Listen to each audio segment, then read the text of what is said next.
पौष मास में धर्म का गान, 8वें दिन की कथा महान। जो इसे मन से सुने, जीवन में वह हर सुख पाए। ओम भास्कराय नमः। हरे कृष्णा।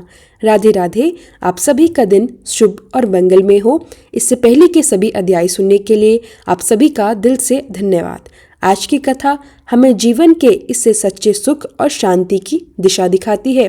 आइए श्रोताओं, आज इस कथा को सुनकर हम सब अपने हृदय को पवित्र करें।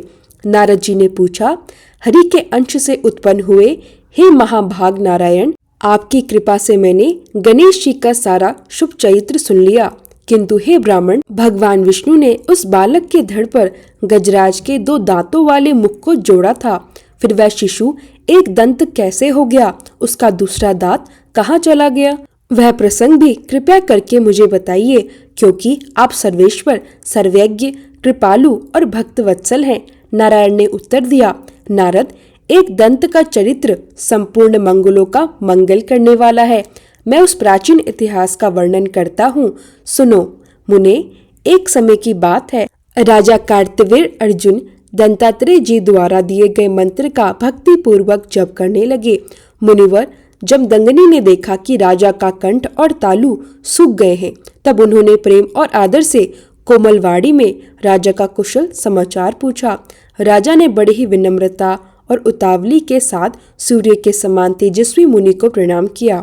मुनि के चरणों में पड़े हुए राजा को स्नेह पूर्वक शुभ आशीर्वाद दिया। राजा ने अपने उपवास और व्रत का सारा वृत्तांत मुनि को सुनाया। मुनि ने तुरंत डरते हुए राजा को निमंत्रण दिया। इसके बाद मुनि श्रेष्ठ जमदग्नि हर्षपूर्वक अपने आश्रम लौट आए। वहां उन्होंने लक्ष्मी माता कामधेनु को सारी बात सुनाई। कामधेनु भयभीत होकर बोली, मुनि, मेरे रहते आपको भय कैसा? आप तो मेरे द्वारा सारे जगत को भोजन कराने में समर्थ हैं। राजाओं के लिए तो मैं कुछ भी दूंगी, वह आपको देना असाध्य नहीं। तदंतर कामधेनु ने अनेक प्रकार के सोने और चांदी के बर्तन, असंख्य भोजन बनाने के पात्र और तरह तरह के स्वादिष्ट पकवान मुनि को दिए। कटहल, आम, नारियल और बेल के फल भी उन्हें प्रदान किए। नारद, उस स्थान पर स्वादिष्ट लड्डुओं की असंख्य डेरियां लग गई। जौ और गेहूं के आटे की बनी पूड़ियां, तरह तरह के पकवानों का पर्वत और उत्तम उत्तम अन्नों का ढेर लगा। दूध, दही और घी की नदियां बह चली। शक्कर का ढेर और मोदकों का पहाड़ लग गया। उत्तम धान के चिव का पर्वत सा ढेर भी वही था। कौतुकवश राजाओं के योग्य पूर्णतया कपूर आदि से सुवासित तांबूल और सुंदर वस्त्र आभूषण भी प्रदान किए गए। इस प्रकार सामग्री से संपन्न होकर मुनि ने राजा और उसकी सेना को मनोहर व्यंजन खिलाए। राजाधिराज कार्तवीर्य अर्जुन ने उन बर्तनों और वस्तुओं को देखकर महान आश्चर्य किया। राजा ने मंत्री से कहा, सच बताओ, यह दुर्लभ पदार्थ कहाँ से आए? यह मेरे लिए असाध्य है। मंत्री बोला, महाराज, मैंने मुनि के आश्रम में सब देखा। वहां तो अग्निकुंड, समिधा, कुश पुष्प, फल, कृष्ण मृग, चर्म, सुख, शिष्य समुदाय और सूर्य के तेज पर पकने वाले अनादि ही है। संपत्तियों से रहित है, पर आश्रम के भाग में मैंने एक मनोहर कपिला गौ देखी। उसके अंग बड़े सुंदर हैं, चांदनी जैसी कांति, लाल कमल के समान नेत्र, पूर्णिमा जैसी शोभा। वही लक्ष्मी स्वरूपा है, संपूर्ण संपत्तियों और गुणों की आधार। मंत्री की बात सुनकर राजा दुर्बुद्धि हो गया और मुनि से उसी गांव की याचना करने के लिए तैयार हो गया, क्योंकि उस समय राजा सर्वथा पाश से बंधा हुआ था। भला पुण्य और बुद्धि होने पर भी क्या कर सकता था?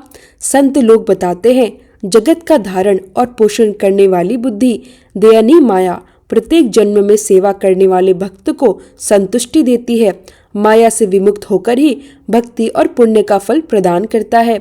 राजा कार्तवीर्य अर्जुन ने यत्न पूर्वक मुनि को बुलाया और बड़ी प्रसन्नता से अंजलि बांधकर भक्ति पूर्वक कहा, भक्तों पर अनुग्रह करने वाले तपोधन, आप तो कल्प तरु जैसे हैं। मुझ भक्त को कामना पूर्ण करने वाली इस कामधेनु को भिक्षा स्वरूप प्रदान कीजिए। पूर्व काल में दधीच ने देवताओं को अपनी अस्थियां तक दे दी थी। आप भारतवर्ष में एक ऐसे वस्त्र और संपत्ति देने में समर्थ हैं। मुनि ने उत्तर दिया, राजन, आश्चर्य है, तुम उल्टी बात कह रहे हो। अरे मूर्ख और छलशील नरेश, मैं ब्राह्मण होकर क्षत्रिय को दान कैसे दूं? यह कामधेनु गोलोक में उत्पन्न हुई, त्रिलोकी में दुर्लभ है। मैं इसे बलपूर्वक देने में असमर्थ हूँ। अब जाओ, अपने घर लौटो, अपने स्त्री और पुत्रों को देखो। यदि यथोचित हो तो मैं शक्ति अनुसार भोजन और सत्कार करूंगा। राजा क्रोध में आ गया, पर मुनि ने शांति और नीति के अनुसार उसे यथोचित समझाया। नारद राजा क्रोध में होकर अपनी सेना के साथ कपिला गौ को लेने चला। उस समय जिनका विवेक नष्ट हो गया था, वह रोते हुए मुनिवर जमदग्नि के पास गए और सारा वृत्तांत कह सुनाया। वही भक्तों पर अनुग्रह करने वाली कपिला गौ, जो साक्षात लक्ष्मी स्वरूपा थी, ब्राह्मण को रोते हुए देखकर बोली, मुने, जो निरंतर अपनी वस्तुओं का पालन करता है, चाहे वह इंद्र हो या हलवा, वही अपनी वस्तु का दान कर सकता है। यदि आप स्वेच्छा से मुझे राजा को दे देंगे तभी मैं उसके साथ जाऊंगी। यदि आप नहीं देंगे तो मैं आपके घर से नहीं जाऊंगी। कपिला ने अपने सूर्य के समान तेज, मान और नाना प्रकार के शस्त्र और हथियार निकाले। करोड़ों वीर, राजकुमार और मल्लेच्छ भी उसकी सेना में शामिल हो गए। मुनि को इस सामर्थ्य देखकर महान प्रसन्नता हुई। राजा द्वारा भेजे गए भृत्य लौटकर आए और राजा को सारा वृत्तांत बताया। कपिला की सेना का वृत्तांत सुनकर राजा और अधिक क्रोधित हो गया। उन्होंने दूत भेजकर मुनि से कहा, या तो युद्ध करो या मुझे मेरी इच्छित गौ दे दो। मुनि हंसते हुए बोले, राजन, आप भोजन से वंचित होकर मेरे घर आए, मैंने यथाशक्ति आपको भोजन कराया। अब आप बलपूर्वक गौ मांग रहे हैं, मैं इसे देने में असमर्थ हूँ। राजा क्रोध में भरा हुआ था। उसने उठकर त्रिशूल उठाया और मुनिवर जमदग्नि पर चला दिया। मुनि ने शक्ति से प्रहार किया और राजा को रोक दिया। युद्ध में ब्रह्मा जी ने आकर उत्तम नीति और प्रेम स्थापित किया। मुनि संतुष्ट होकर ब्रह्मा जी के चरणों में दृष्टिपात किए। राजा ब्रह्मा और मुनि को प्रणाम करके अपने घर लौट गए। इस प्रकार राजा और मुनि का युद्ध शांति और नीति के अनुसार संपन्न हुआ। मुनि ने राजा को आशीर्वाद दिया और उसे यथोचित रूप से भोजन कराया। राजा ने पुनः मुनि को प्रणाम किया और शांति से अपने घर चले गए। नारद, इस प्रकार राजा कार्तवीर अर्जुन और मुनि जमदग्नि के बीच का युद्ध संपन्न हुआ। मुनि ने राजा को शांति, भक्ति और नीति के मार्ग पर पुनः स्थिर किया। राजा ने मुनि को प्रणाम किया और आशीर्वाद लिया।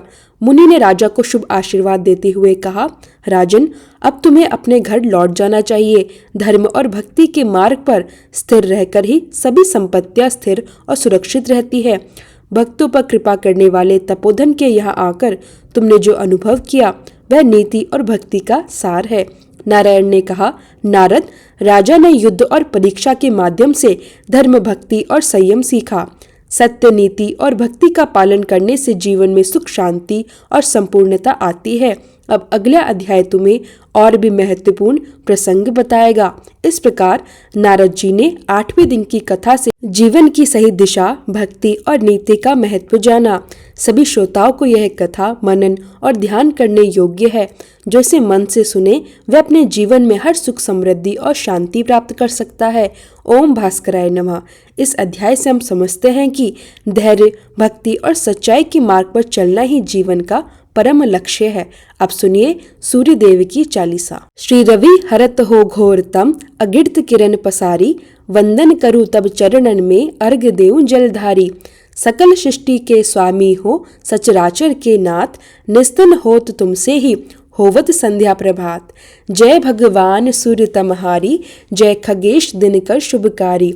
तुम हो सृष्टि के नेत्र स्वरूपा, त्रिगुणधारी त्रिवेद स्वरूपा। तुम ही कर्ता, पालक, संहारक, भुवन चतुर्दश के संचालक।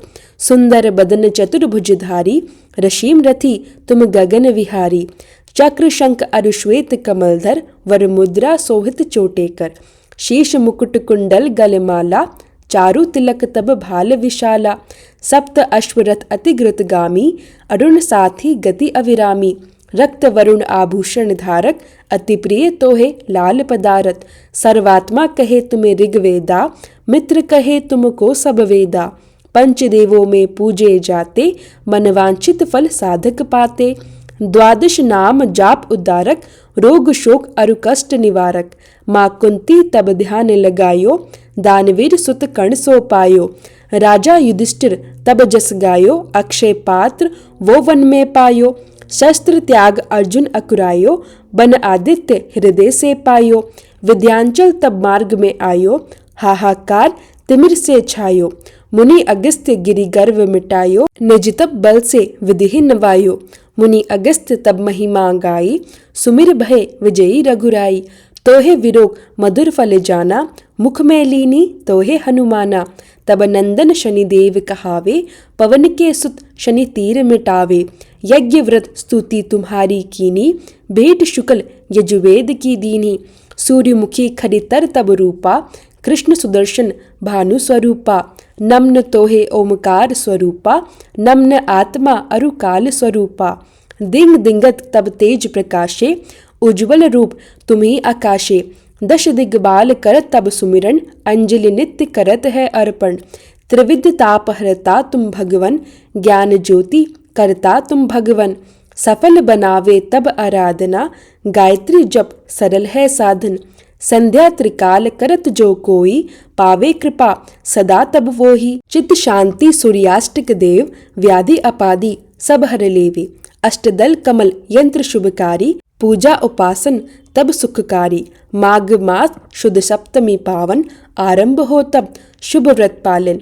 भानु सप्तमी मंगलकारी, भक्तिदायनी दोषणहारी। रविवासर जो तुमको ध्यावे, पुत्रादिक दुख वैभव पावे। पाप रूपी पर्वत के विनाशी, वृज रूप तुम हो अविनाशी। राहु आन तब ग्रास बनावे, ग्रहण सूर्य ताको लग जावे। धर्म दान तब करते हैं साधक, मिटत राहु तब पीड़ा बाधक। सूर्य देव तब कृपा कीजे, दीर्घ आयु बल बुद्धि दीजे। सूर्य उपासना कर नित्य ध्यावे, कुष्ठ रोग से मुक्ति पावे। दक्षिण दिशा तोरी गति जावे, दक्षिणान वो ही कहलावे। उत्तर मार्गी तोरो रथ होवे, उत्तरयान तब वो कहलावे। मन अरु वचन कर्म हो पावन, संयम करता भलित आराधना। भरत दास चिंतन करत, घर दिनकर तब ध्यान। रखियो कृपा इस भक्त पे, तुम्हारी सूर्य भगवान। आरती। ओम जय सूर्य भगवान, जय हो दिनकर भगवान। जगत के नेत्र स्वरूपा, तुम हो त्रिगुण स्वरूपा। धरत सब ही तव ध्यान, ओम जय सूर्य भगवान। सारथी अरुण है प्रभु, तुम श्वेत कमलधारी। तुम चार भुजाधारी, अश्व है सात तुम्हारे। कोटि किरण पसारे, तुम हो देव महान। ओम जय सूर्य भगवान। उषा काल में जब तुम उद्यान चले आते, सब तब दर्शन पाते। फैलाते उजियारा, जागता तब जग सारा। करे तब सब गुणगान, ओम जय सूर्य भगवान। संध्या में भुवनेश्वर अस्तान चले जाते, गोधन तब घर आते। गोधुली बेला में हर घर हर आंगन में, हो तब महिमा गान। ओम जय सूर्य भगवान। देव दनुज नर नारी, ऋषि मुनिवर भजते। आदित्य हृदय जपते, स्तोत्रे मंगलकारी। इससे की है रचना न्यारी, देव नव जीवन दान। ओम जय सूर्य भगवान। तुम हो त्रिकाल रचेता, तुम जग के आधार। महिमा तब अपरंपार, प्राणों का सींचन करके भक्तों को अपने देते। बल बुद्धि और ज्ञान, ओम जय सूर्य भगवान। भूचर जलचर खेचर, सब के हो प्राण तुम्ही। सब जीवों के प्राण तुम्ही।